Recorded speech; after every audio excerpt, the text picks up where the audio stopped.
As you've probably heard, Gina Carano got fired from Disney last week for some controversial shit, and actually, it plays in a broader pattern of behavior that I think is fair to call on.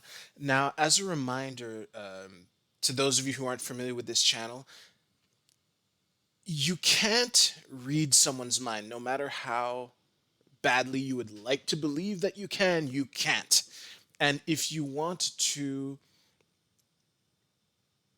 deduce what someone's inner thoughts and feelings are, you have two ways to go about it. You can either go with consistent patterns of behavior, or you can watch out for red flags and keep in mind how many red flags are too much for you personally, you know? And as far as Carano goes, there had been some tweets which I don't have, things like anti-mask stuff, pro-Trump stuff, the kind of shit that is reasonable to expect would get you in trouble in Hollywood in general, right? And I'm gonna focus on the straw that broke the camel's back. This thing, which she shared in her stories. Let's see if I can make this bigger. Yeah, there we go.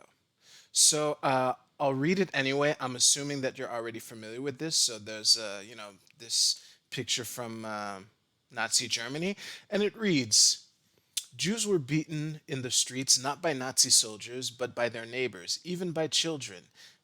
And I just noticed these quotes. I don't know who she's quoting. I'm assuming these are typos, but the quotes are there.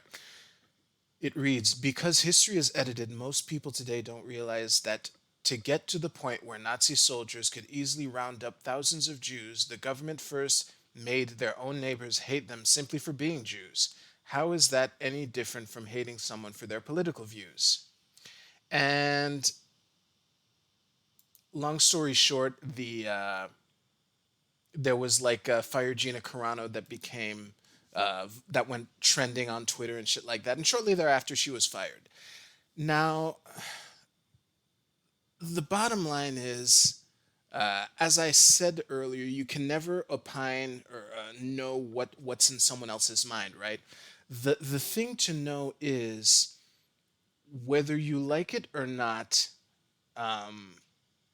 It was just a really bad take, and I was talking about this with a friend of mine last week. He's actually here in the chat tonight. Hello. And I told him like that was a really bad take. As a matter of fact, I'll say more specifically what I think. This last sentence here, how is any of that different? How is that any different from hating someone for their political views? She overplayed her hand right there. You could scrap that last sentence, and it would still be like edgy and borderline problematic. You're still open to the suggestion. Sorry, you're still open to the criticism that you're making light of the Holocaust. But at least you leave more to be you leave more room for plausible deniability. Now, yeah, the when I said to my friend like that this was a bad take, he followed up with, well, is she correct? And honestly, the accuracy of that take is irrelevant to the matter at hand, because it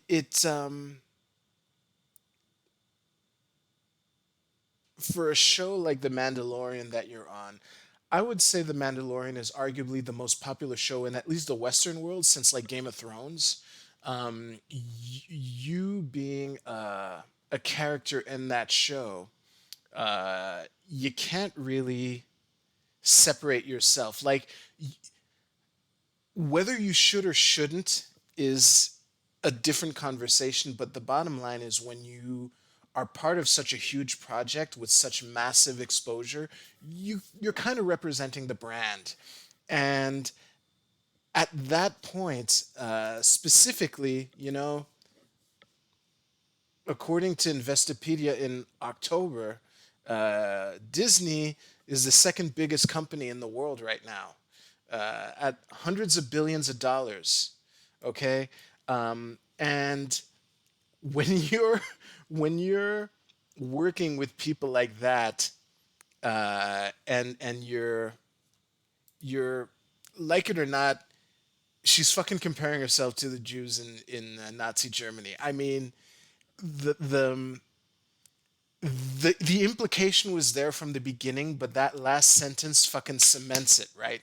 And it's really easy to understand, to me anyway, how a meeting table surrounded by executives who don't really give a fuck about her would choose that, to save the brand. You need to cut ties with her. It's so understandable. I get it. It was a really bad take. I mean, again, can you imagine how? What if I?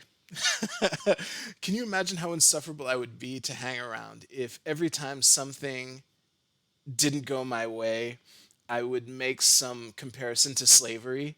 Like, and I'm sure that there are all sorts of accurate analogies that I could make to slavery, but that's not that's just not a good thing to just hammer down. Like the whole criticism that she's making light of the Holocaust, I think that on either extreme, I think it's bad. Like the extreme that I just alluded to, where you're kind of comparing everything to it. I don't think that would. I don't think that that's a good thing. Even though in the abstract, like, freedom of speech, freedom of association. You can say whatever you want, as long as there's no clear and present danger, and you're not like inciting violence and that kind of thing, in a clearly present way. Then it's fine, right? But at the same time, it's just good to be worth the trouble, And I can understand that, like, during an election year in your country, to express your support for a particular political candidate, would could cost you like some brownie points. I think that if you're going to spend some of your brownie points to advance your ideology, I think that is a much more fair thing to do. But when you slip into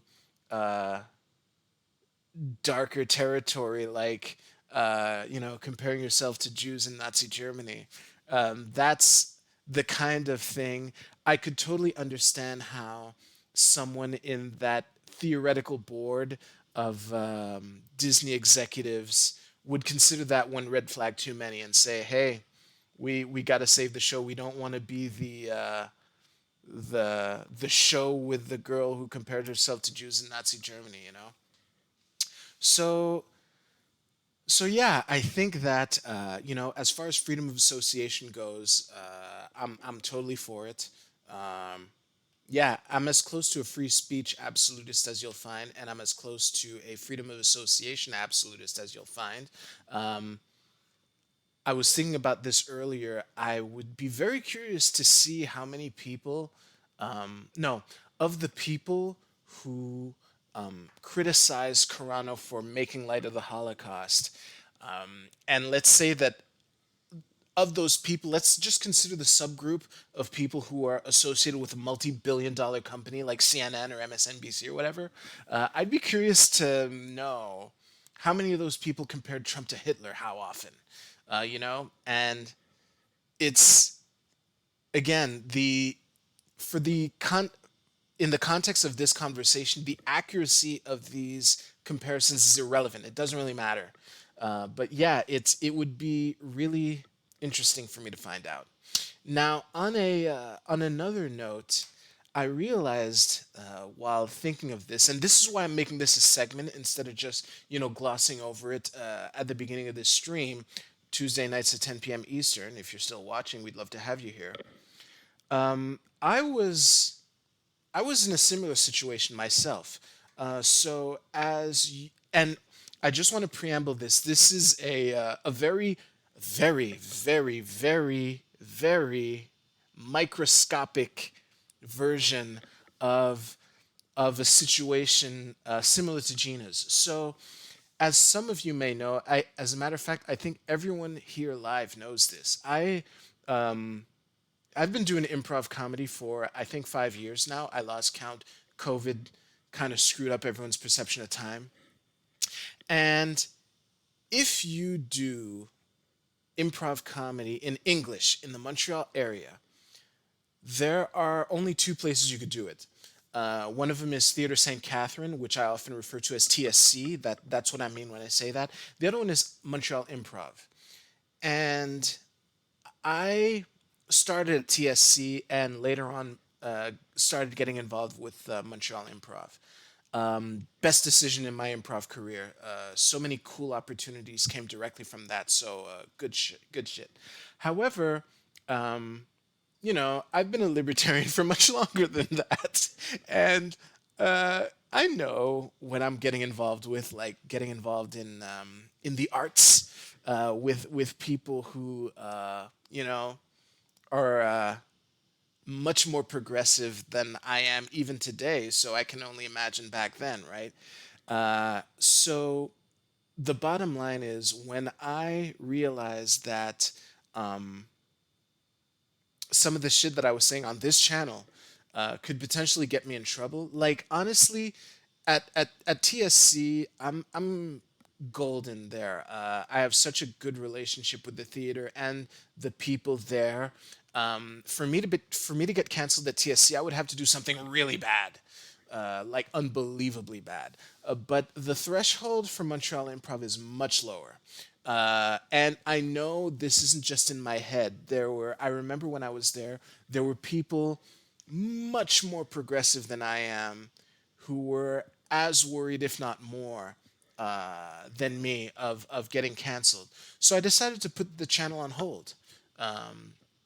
And yeah, as soon as Montreal Improv went out of business, that's when I relaunched the channel shortly thereafter. And explain this. I didn't promote the video because no one would care except for super fans that I already had. So the the bottom line.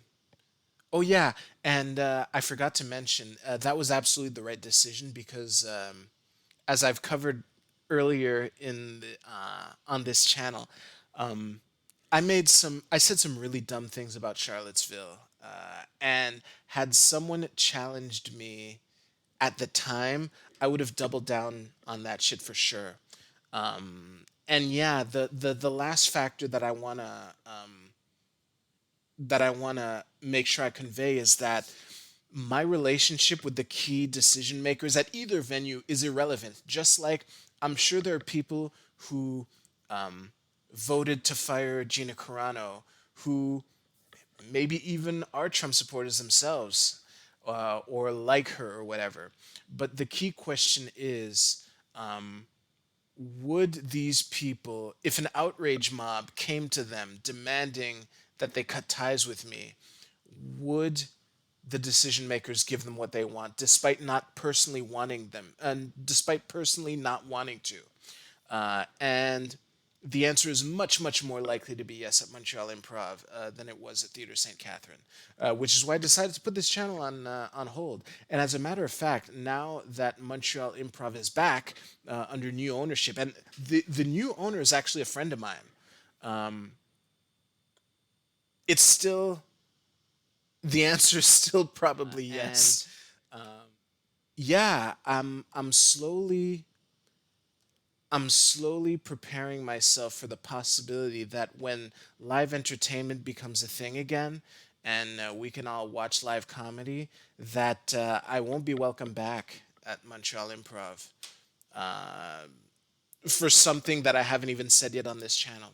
So the bottom line is you know, be careful what you say in public, because whether that should or should not be the case, you kind of are representing your boss.